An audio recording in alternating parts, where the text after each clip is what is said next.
Hello, welcome to Clearwater, Florida. It's about 44 degrees. I'm here with the goobers, the non-stop spaz who don't want to slow down, and the lollygagger that don't want to move. He wants to go 100 miles an hour and she wants to go 2. Trying to get them to both go 50 has been an issue lately.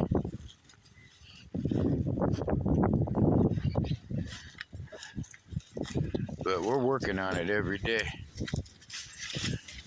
Unsuccessfully, of course.